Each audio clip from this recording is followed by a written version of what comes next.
Oh, no, that's fault. Oh, it's Welsh, is it?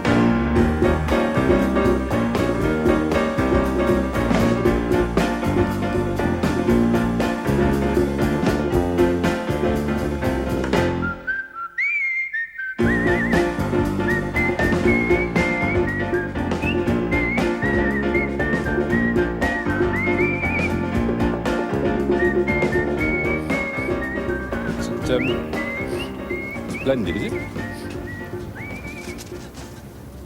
Oh, look at that. Roy Hattersley?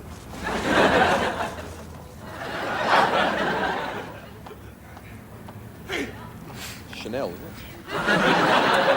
it? We'd like to announce that we'll be holding a competition during tonight's show. What's basically going to happen is this. We'll be performing a series of sketches, and obviously we'll be wearing different costumes for each one. Except that tonight, we're actually going to be wearing the wrong trousers for every sketch. That's right. What's happened is we've mixed up the trousers at random. And what you have to do is to use your skill and judgment to find out which trousers go with which sketch. That's right. So, for example, if you think the trousers that I wear in sketch A should have been worn by Stephen in sketch G, for example, then just write it down.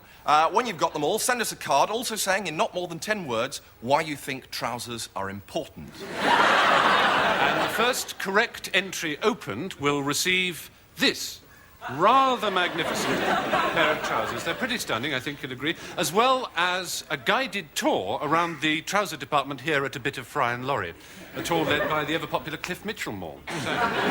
So, good luck. And good trouser spotting. Come. Ah, Jerry, come in. Now, do you know why I sent for you? Not really, sir, no. Not really, no. Well, first of all, let me congratulate you on winning the school poetry prize. Oh, thank you, sir.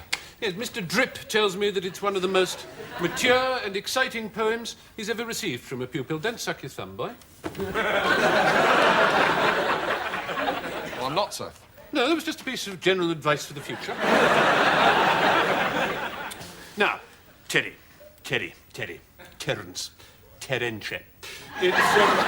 It's about this poem, really. I've read it, Terry. I can't pretend to be much of a judge of poetry. I'm an English teacher, not a homosexual. But, I have to say that it worried me. Oh? Yes, worried me. I have it in front of me. Now, inked ravens of despair claw holes in the arse of the world's mind. I mean, what kind of a title for a poem is that? It's my title, sir. Arse of the world's mind? I mean, what does that mean? Are you unhappy about something? I think that's what the poem explores. Explores? Oh, it explores, does it? I see. Well, let's have a look at what it explores, shall we? Scrotal threats. Unhorse a question of flowers. I mean, what's the matter with you? Are you sickening for something? Or is it a girl? Is that the root of the problem? Well, it's not something I can explain, sir. It's all in the poem. It most certainly is all in the poem. Now, I asked for answers and got a head full of heroin in return. Now, Teddy, look at me. Who's been giving you heroin? This is a very serious matter. We must do something about it. No one, sir. No, Terry, I must insist. It's in the poem. Look, I asked for answers and got a head full of heroin. Terry, this is a police matter. You must tell me who's been giving you heroin. Sir, no one has given me heroin. Oh, I see. So this poem is a fiction. Is it a fantasy, a lie? What's happening? No, it's all true. It's autobiographical. Well, then, Terry, I must insist you tell me who has been giving you heroin. Is it another boy? Well, sir, you have. I have? What are you talking about, you diseased boy? This is rank standing impertinence. I've never given anyone heroin in my life. No, it's a metaphor. Metaphor? How metaphor? It means I came to school to learn, but all I got was junk instead of answers. Junk? What are you doing? The GCSE syllabus is most rigidly adhered. You know, it's just an opinion. Oh, is it? And is this just an opinion, too? When Time fell wanking to the floor, he kicked his teeth. Time fell... I mean, is this just put into shock? Or I mean, is there something personal you want to discuss with me? Time fell wanking to the floor. I mean, what does it mean? It's a quotation. Quotation? Quotation? Who from? It's not Milton, and I'm pretty sure it can't be Wordsworth. Bowie. Bowie? David Bowie. Oh, and is this David Bowie, too?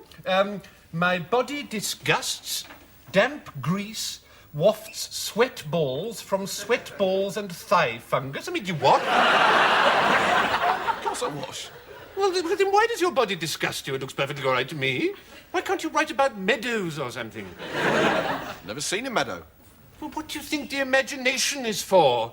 A girl strips in my mind, squeezes my last pumping drop of hope, and rolls me over to sleep alone. You're 15 years old, Terry. What's going on inside you?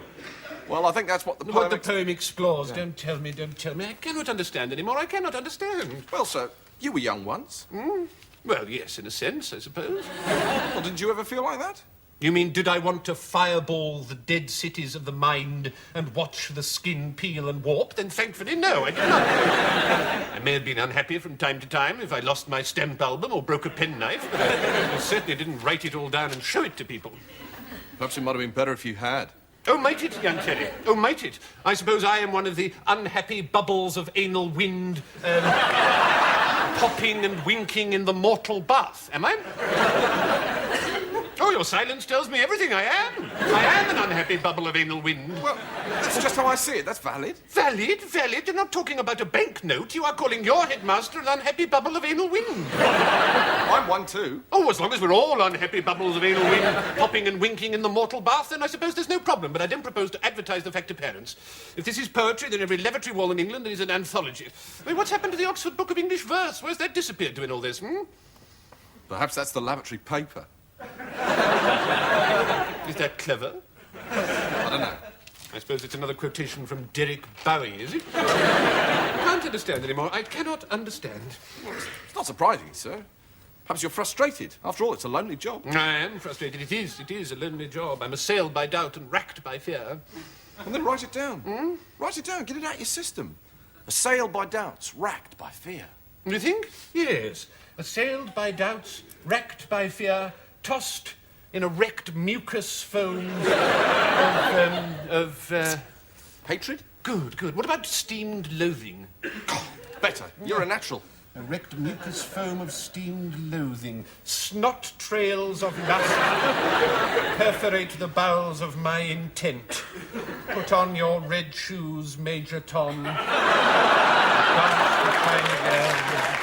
Well, what I always say to myself in that situation is, what would Lester Piggott have done in the same position?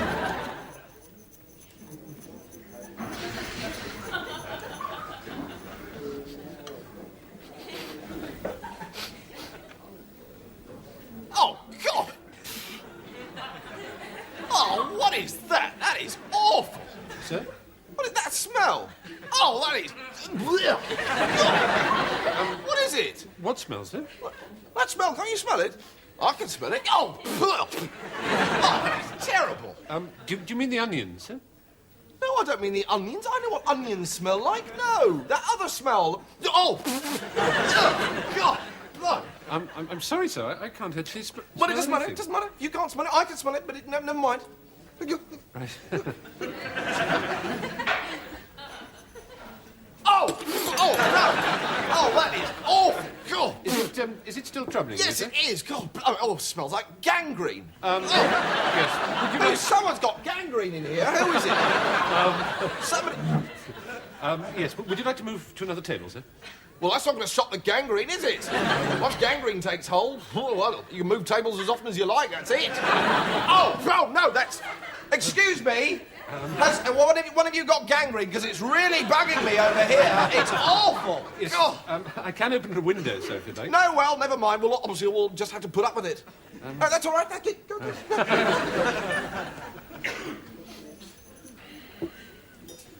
Unless it's fettuccine. Sir? Fettuccine and gangrene, they spell pretty similar. Well, table 14 is having fettuccine, sir. Oh, well, that'll be it then. It's all right, it's not gangrene, it's your fettuccine. Right, sir. If there's nothing else, thank you. Oh, no! Oh! Sir? Oh, God! So what is it this time, sir? Somebody's got bubonic plague. It's awful! God! Sir? God! It's terrible! I bloody wrote that. You can't bloody well steal something I've written. Don't tell me to be quiet.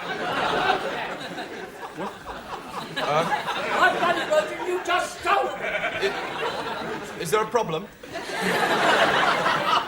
Problem? Yes, I'll say there's a bloody problem, all right. That's my sketch and you bloody nicked it.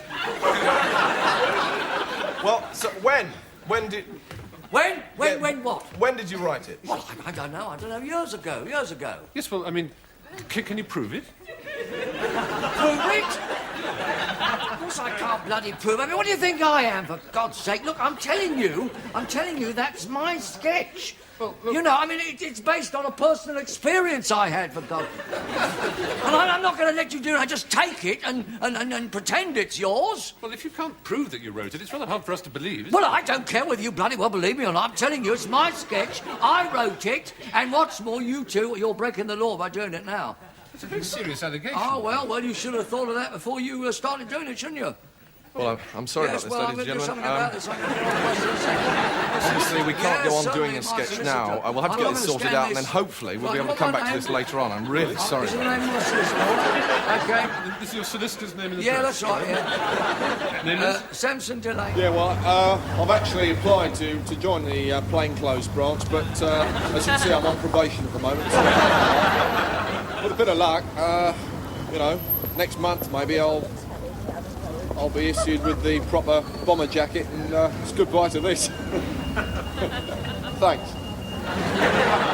Every day in Britain, more than 10 million people are mad. That's the disturbing conclusion in a report just published called "Is Britain Turning into a Nation of Mad People?" Dr. Midgery Marjorie is with me now. Dr. Marjorie, just how serious is this problem? It's very serious. Wait a minute, I haven't finished it. Sorry. In real terms.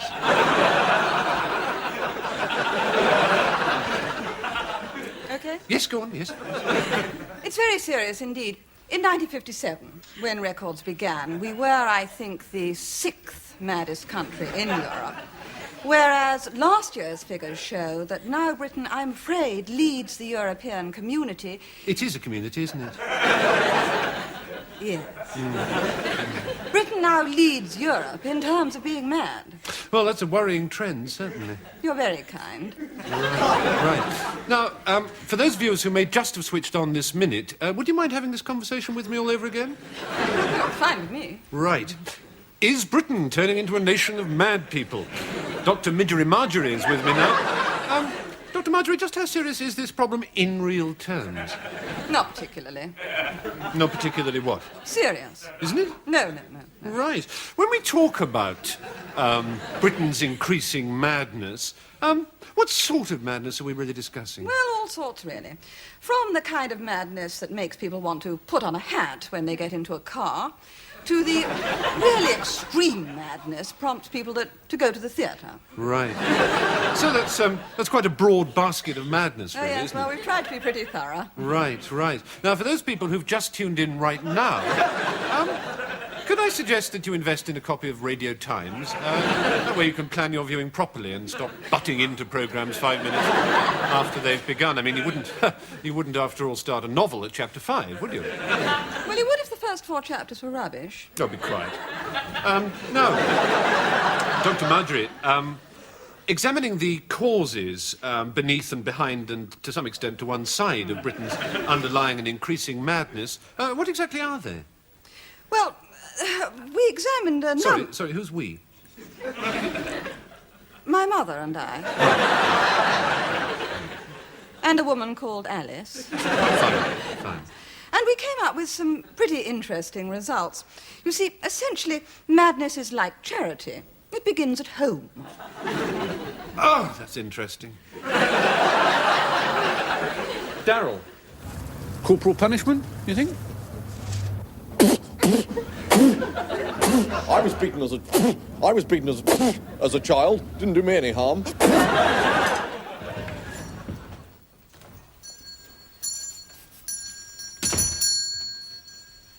Morning, sir. Can I help you at all? Yes, I'm looking for a 3-door hatchback. Probably run about a C-reg, low mileage if possible. But I think 3.5 mark, probably. A 3-door hatchback? Yeah. A Fiesta or a Polo, something like that. Anything cheap and reliable, basically. Well, we have got this Queen Anne dressing table. Very nice condition. The drawers aren't original, hence the price of £1,250. Right. No, that's very nice. It's a nice piece. Yeah. Yeah, there isn't much room in it, though, is there? Well, I'm just thinking about the shopping, you know, whether there's enough room for the shopping. I mean, I don't want anything huge like a Volvo or anything. no. I don't believe it. They've done it again. They've stolen this one again. I don't believe it. Daylight bloody robbery, this is. Jesus wept. What? I mean, you wrote this one as well? Yes, I bloody well did. Don't you come all sarcastic on me. You know perfectly well. You never wrote this. Come on, It's not our lucky night, I'm afraid. Man by the car in an antique shop. That's it. I wrote that years ago. Well, it's solid, you see. That's what I like about it. It's solid without being smutty. Not nearly smutty enough. Well, ask a stupid person and you get a stupid answer. Morning, Control. Hello, Tony. Come on in. Thank you. I will come in, just for the now. I expect you will have heard the news, then. Well, the place is in a bit of an uproar, but you know what rumours are. Oh, yes, I don't know. I sometimes think that if I believed everything I heard in rumours, I'd be believing some things that aren't true at all. Anyway, you'll forgive me if I yawn a bit during today, but what with one thing and another, I didn't get too much sleep last night. Oh, poor you. You must be exhausted, or very tired at least, or is that wrong? No, that's quite right. I am tired, Tony. Well, perhaps you'd like to tell me what happened, Control. Unless you're too tired. I think it would be best if I filled you in.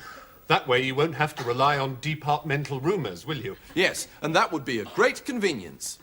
I expect it would. Well, we picked up Costain last night. Yes, I gathered as much from the rumours, but I wasn't sure whether it was absolutely true, so it's good to have it confirmed by you. I can imagine.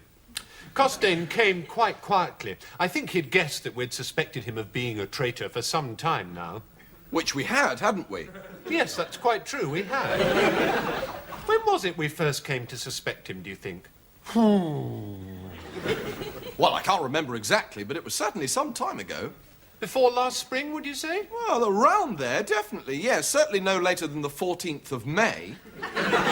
Because that was my birthday, and I remember thinking at the time that having Costain arrested and put behind bars would be the best birthday present anyone could ever hope for. I remember you saying those exact words, Tony. So, any old way, you managed to arrest him then? Yes. He was taken to the 9th floor, and I had the job of interrogating him. That's never a very pleasant task, is it, Control? No, it's one of the things I least enjoy having to do, as a matter of fact, Tony. It's very difficult when someone doesn't want to tell you anything, and you have to think up ways of making them tell you. Yes, that can call on all your know-how, can't it? That's right, yes. Costain, I'm afraid, didn't want to tell us anything. But I thought it would be much better if he did, because if he's been working for the Russians all this time, then we ought to know what he's been up to, oughtn't we? Yes. That way, we know which of our secrets have been given away and which are safe. That's exactly right. So, was the Minister pleased that we caught him at last? Well, on the one hand, Tony, he's delighted that Costain has been put behind bars at last. On the other hand, he's very anxious to minimise publicity. And, of course, on the other hand, he has... Oh, hold on. You've got 3 hands there, Control. Oh, yes, I wasn't counting very carefully, was I? Well, let's just say he's also rather cross that we allowed a Soviet agent to go undetected amongst our rank for so long. So, a mixed reception then. I think that's a very fair way of putting it, actually, Tony, yes. So, all in all, and what with one thing and another, it's been a pretty tiring 48 hours. Well, 44 hours to be exact. But it feels like 48, I can tell you. Well, 46 or 47 at least. So, being as how you're so tired, Control, perhaps a cup of coffee might perk you up. Oh, I say, that's ever such a super thought, Tony. I'd just love one. Coming right up. You're a lifesaver, Tony, and that's a fact. Oh, and Control, under the circumstances, I'm going to make sure it's a good and strong one. Bye-bye. So, do you like heavy metal? I quite like heavy metal, but I prefer something that wasn't quite so heavy. What, a bit lighter? Yes, lighter metal would be nicer. Only unfortunately light metal doesn't exist. Oh, well, that's where you're wrong. Because Genital Records have just issued a new compilation album. Really? Yes. It's called Light Metal. Is it a completely new concept? Apparently. Oh. And what's it called? Light Metal. Goodness. So it's like heavy metal, but... Without the weight. Right. Do you know any examples of light metal? Well, the main bitch sex monsters of the whole scene at the moment Yes. are called the Bishop and the Warlord. Wow.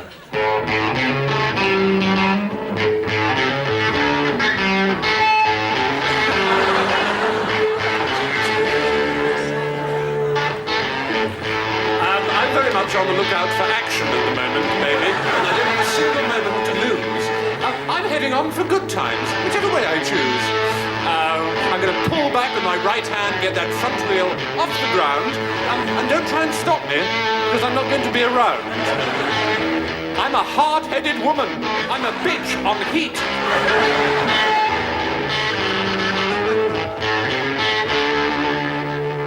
I've got a sophisticated body, and easy action hips. I've got long straight legs and red ruby lips. I'm looking for good loving, baby. That's what I aim to find. Because I'm a good time sister. You can touch me. I don't mind. I'm a hard-headed woman. I'm a bitch on heat. Woofity, woofity, woofity. Sex and violence, really. We're a small company, but we're expanding all the time. I prefer the quieter ones, rarely. Well, basically, you do need something to moisten the bread. You can't just run it under the tap. Mr. Lully, isn't it? That's correct, yes. Excellent, Glad you could see me at such short notice. Not at all. Do sit down. Thanks very much. Can I offer you a coffee? Oh, that would be very nice, yes, thanks. Right. How do you like it? Decaffeinated, jug method, low mineral content spring water, not quite brought to the boil, with semi-skim milk with 1 NutraSweet unstirred. Right. Mark? Yes? Do we still have that chemistry set in the office? Well then, just 1 coffee, please. Okay. Right, now, Mr. Lully, you're after a loan, is that right? That's about the size of it, yeah. You say in your letter that you're starting up a new business and you'd like to take advantage of our new Greedo startup package. That's absolutely correct, yes. You don't actually say what the product is that you're hoping to market. Well, as it happens, I've actually brought along a couple of samples with me. Excellent. We haven't actually settled on brand names yet, but basically, the blue sachet is cocaine and the red is heroin. Sorry? The market research we've done so far has indicated that cocaine is thought of as a brighter, fresher product, therefore the blue, and heroin is warmer, more passionate, hence the red. If you disagree, I'd certainly value your input. You're planning to sell and distribute drugs? On the button. Yep, the market's there, I'm ready to go, and let's face it, Europe's open for business. Yes, Problem? Possibly. Well, I think perhaps I know what you're going to say. Certainly up until now, this is an area which has been hedged about with a lot of rules and regulations, and to be quite honest, when I first looked at this market, I thought to myself, hey, I'd be better off manufacturing red tape. Red tape, yes. But thankfully those times are changing now. Whole new markets are opening up, and I'm ready to play them. Yes, but... The demand is there, no question.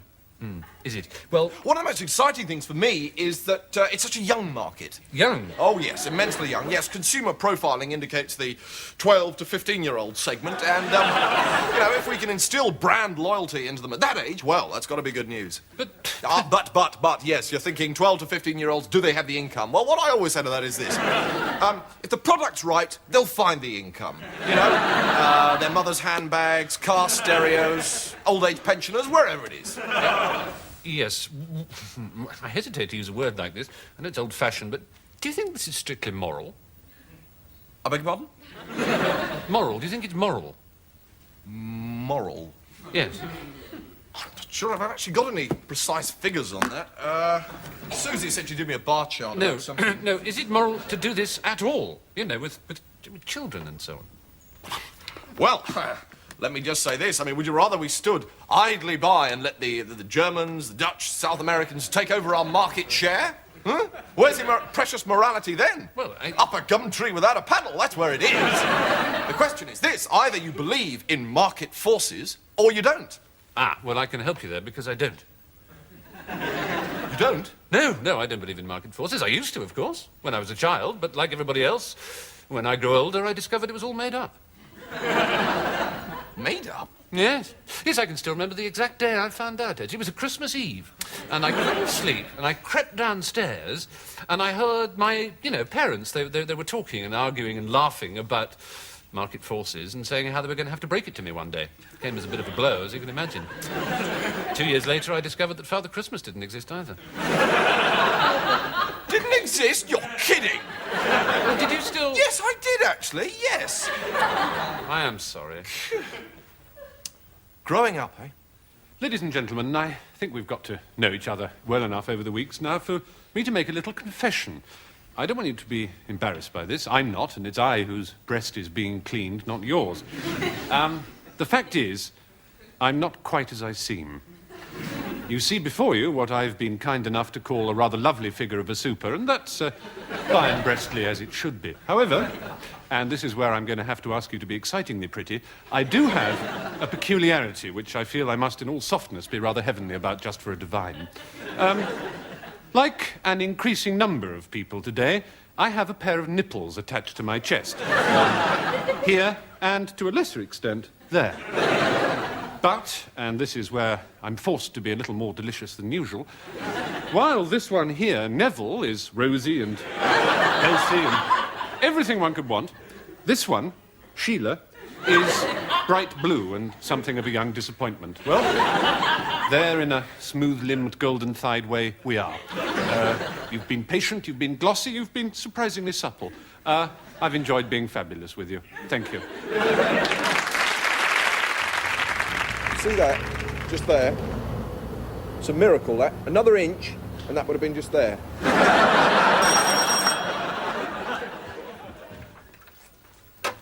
Good evening. Chief Inspector Venice, Burnham CID. May I come in? Well, of course you can, dear. It's your house. Go on, then. Go on. Go on, help yourself, then. See if I care. Go on, take the lot. I don't care. Come on, Cindy, we're going. Go on. Just help yourself, all right? Anything you like. Take the lot. Solid, though. How many times have you walked out in front of a bus, been knocked over, and killed? It's pretty frustrating, isn't it? Now, there's an answer to that problem, because a company down in Truro in Cornwall has come up with these lightweight travelling hats, which can be folded very tightly indeed, but which, when unpacked, can be thrown away almost immediately. Which hopefully should eliminate that bus problem at a stroke. Dick,